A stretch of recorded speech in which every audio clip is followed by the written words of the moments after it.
ममता बनर्जी ने कहा है कि 10 मार्च को उन्होंने बैठक बुलाई है, लोगों से टीएमसी मीटिंग में जुड़ने की अपील की है। बंगाल को तोड़ने की साजिश हो रही है, वो कह रही है, और ये साजिश बर्दाश्त नहीं है। बंगाल को तोड़ने की साजिश हमें बर्दाश्त नहीं है, ये कह रही है ममता बनर्जी। वो कह रही है 10 मार्च को मीटिंग है और उसमें आप सब जुड़िए। अब सवाल, ममता बनर्जी 10 मार्च को मीटिंग बुला रही हैं, इस पूरे मामले को वो बंगाल तोड़ने की तरह देख रही हैं। अब बंगाल तोड़ने की मुहिम है क्या ये? संजीव उनियाल जी जरा बताइए। संजय सरकार जी कह रहे हैं कि आप लोगों ने एक तरफा पट्टी लगा रखी है, आप लोगों को दिखता नहीं है। वो शालिनी जी के लिए भी, श्वेता जी के लिए भी कह रहे हैं, लेकिन मैं उनसे सवाल पूछूं उससे पहले बताइए जरा। मैं 3-4 बातें करूंगा सुचारिता, ध्यान से अगर सुनेंगे मुझे लगता है कि मैं सिर्फ बेसिक बात कर रहा हूं, पॉलिटिकल बात नहीं कर रहा हूं। आपने जब शुरुआत करी, ईडी पर अटैक किया, ईडी पर 2000 लोग आते हैं, सिर फोड़ देते हैं लोगों के, उसके बाद से ये केस निकल कर आया और वो थोड़ी सी ऑक्सीजन का काम करती है और वहां की महिलाओं की हिम्मत बनती है। वो 15, 10, 12 साल से एक्सप्लॉइट हो रही थी, वो बाहर निकल कर आती हैं, असहाय आवाज लगाती हैं, हमारी जमीन पे कब्जा, हमारे शरीर पे कब्जा, हमारे साथ चीरहरण, हमारे साथ रेप, ये कह के वहां पूरा संदेश खाली साथ खड़ा हो जाता है। और उसके साथ खड़ा होना चाहिए था आज इन सब पॉलिटिकल पार्टी को जो आज भी काला चश्मा लगाकर बैठी हुई हैं। और वास्तव में संजय ने ठीक बोला है, गंधारी वाला रोल वास्तव में ममता दीदी कर रही है। उसके बाद हाई कोर्ट आता है, बयान आया उनका, एक और बयान आया। आज वो बात शाहजहां पर बंगाल को बदनाम करने का प्रयास किया जा रहा है। दुष्यंत जी प्लीज, मैं एक बार आप सबको बता दूं कि थोड़ी एक मर्यादा शो की रखिए। जब मैं आपसे कह रही हूं, आपका नाम ले रही हूं, तब बोलिए। संजीव जी आप पर भी अप्लाई होता है, आप पर भी अप्लाई होता है। प्लीज सब लोग जरा संयम से बात करेंगे। मैं बड़ी खबर एक बार बता दूं, ममता बनर्जी ने क्या कहा है। उन्होंने कहा है कि एनआरसी पर उनका बड़ा बयान आया। वो कह रही है कि हम एनआरसी नहीं आने देंगे और वादा है कि जान दे देंगे लेकिन एनआरसी नहीं करने देंगे। अब आज उन्होंने इस बात को शाहजहां शेख पर बोलते हुए एनआरसी की बात कही है। बहुत से लोग पूछ रहे हैं कि भाई शाहजहां शेख कहां से आया, वो इतना बड़ा नेता कैसे बन गया, उस पर लगाम क्यों नहीं लगाई गई। गैर कानूनी तरीके से जो लोग बॉर्डर पार करके इधर आते हैं, क्या उन्हें बसाने का एक व्यवसाय भी कर रहा था शाहजहां शेख? ये सवाल और ये आरोप बार बार लगता है। और आज ममता बनर्जी कह रही है हम एनआरसी नहीं होने देंगे। क्यों नहीं होने देंगे एनआरसी? जल्दी से बोलिए, फिर संजय मिश्रा। सुचारिता ने 3 दिन पहले जो प्रोग्राम किया था उसमें ये बोला था, क्या शाहजहां शेख का जो लाइन है क्या वो सीएए और एनआरसी की तरफ जा रही है? और आज वो प्रूव हो गया। देखिए ये डाइवर्ट करते हैं, वास्तव में यही बात है। और एक बार और वैचारिक रूप से मैं आपके करोड़ों दर्शकों को कहना चाहता हूं सुचारिता, शायद डबल इंजन की सरकार की कमी की वजह से ये सीबीआई, सीआईडी, 2 सरकारों का आपस में तालमेल ना होना और ये सारी चीजें जो इतने बड़े रूप में निकल कर आ रही हैं, ये डबल इंजन की सरकार ना होने की वजह से है। लोगों ने ठान लिया है, मुझे लगता है कि कम से कम हम ममता को तो दोबारा नहीं आने देंगे जिसने इतनी दुर्गति कर दी, इतनी दुर्गति कर दी। ठीक है, अब एक बार हर हिंदू ने ठान लिया है। ठीक है, एनआरसी को लेकर इस समय बयान देने की क्या जरूरत है? संजय जी बताइए जरा। संजय मिश्रा जी। ये देखिए, मैं थोड़ा सा निष्पक्ष होकर के बात रखना चाहता हूँ सुचारिता जी। मैं किसी भी दल की बात नहीं करना चाहता। मैं ये कहता हूँ कि ये सवाल जो शाहजहां शेख के ऊपर है, ईडी के ऊपर जो अटैक का मामला है या जो महिलाओं की तरफ से जो आरोप लगे हैं, वो सब पे कार्रवाई होनी चाहिए। मैं ये बात रखना चाहता हूँ आपके सामने कि उन्नाव का बीजेपी का एक विधायक, मैं विधायक की बात सुन लीजिए पहले, बात एक विधायक की बात कर रहा हूँ।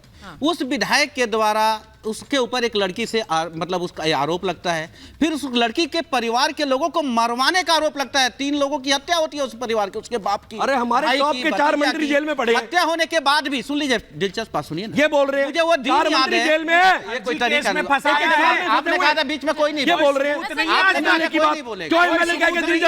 संजीव जी प्लीज। 4 मंत्री जेल में। संजीव जी फिर मैं आप ही से बात कर लेती हूँ, बाकी सबको बोल देती हूँ। डिबेट के रूल्स का पालन कर रहा हूँ मैं ये कह रहा हूँ, मुझे वो दिन याद है टीवी के ऊपर नेशनल चैनल पे रात के 12 बज रहे थे। उत्तर प्रदेश के डीजीपी के साथ उन्नाव का विधायक मिल करके उनसे मीटिंग करके निकलते हैं, प्रेस मीडिया से बात करते हैं, उसके भी 5 दिन के बाद अरेस्टिंग होती है और पार्टी से निकाला जाता है 6 महीना बाद। 6 महीना बाद जेल जाने के बाद पार्टी को 6 महीना लगता है निकालने में। ये सुनिए सर बात को, क्या बेकार के इधर उधर आप जिसकी कार्रवाई करते हैं, जो आप कार्रवाई कर रहे हैं और जिसे मांग कर रही है महिलाओं का मामला है, ठीक है, वो हमारी बहनें हो सकती है, हमारी माताएं हो सकती हैं। मैं ये कह रहा हूँ राजनीति मत करिए। मैं कह रहा हूँ शाहजहां शेख यदि गलत है उसको फांसी पे चढ़ा राजनीति नहीं करना। भारतीय जनता पार्टी को सुनिए Sanjay Mishra ji, you are absolutely wrong. आपके फैक्ट्स गलत हैं। राजनीति ना करना वो होता है कि जब पहली महिला ने आरोप लगाया था कि उसके साथ बलात्कार हुआ, प्रताड़ना हुई, तो एक महिला मुख्यमंत्री को आकर कहना चाहिए था जांच होगी। उन्होंने उन आरोपों पर सीधे कह दिया ये राजनीति से प्रेरित है। ये नहीं होना चाहिए था, ये कहना चाहिए था कि नहीं, एक मुख्यमंत्री को दिखावे के तहत ही कह देती कि हाँ जांच करेंगे। उन्होंने नहीं कहा, मामला वहीं से उठा है। अगर मैं आपसे सीधे ये कह रही हूं, अगर एक महिला आती तो समझा जा सकता था। इतनी महिलाएं सड़कों पर उतर गई है कि हमारे साथ शोषण हो रहा था और तब भी कोई मानने को तैयार नहीं है। ये सारी राजनीति से प्रेरित है और फिर भी शाहजहां शेख को बचाने की कोशिश हो रही है। शायद आपने मेरी बातों को शायद आपने थोड़ा सा मतलब इग्नोर कर दिया। एक बड़ी खबर बता रही हूं। राहुल गांधी को चुनाव आयोग ने एडवाइजरी दी है। ये इस वक्त की बड़ी खबर है। क्या एडवाइजरी दी है कि प्रधानमंत्री मोदी पर आप संभल कर बोले, तथ्यों के साथ बयान दे राहुल। दिल्ली हाईकोर्ट के एक आदेश के बाद चुनाव आयोग ने राहुल गांधी को एडवाइजरी जारी की है।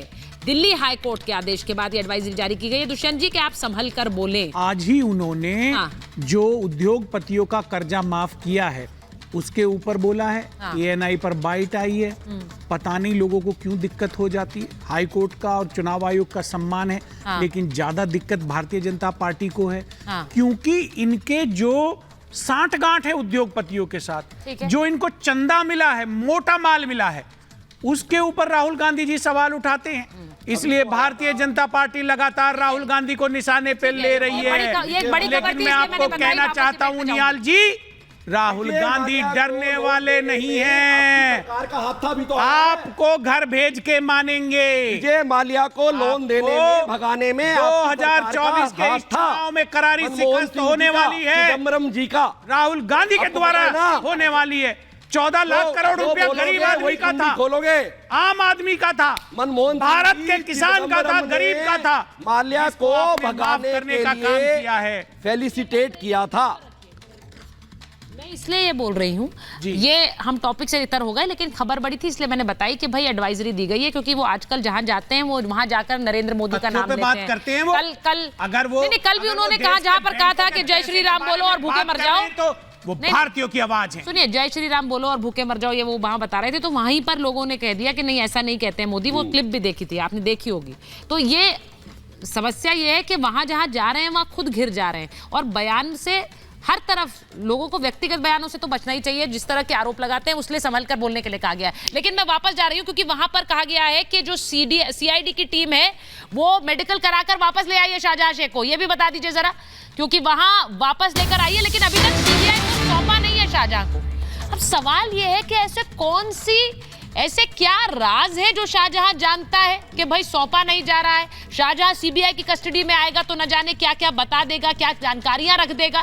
क्या ऐसा कोई डर है? शाहजहां शेख को सौंपने में दिक्कत क्या है जब कोर्ट का ऑर्डर है? मैं सवाल बार बार यही पूछ रही हूं।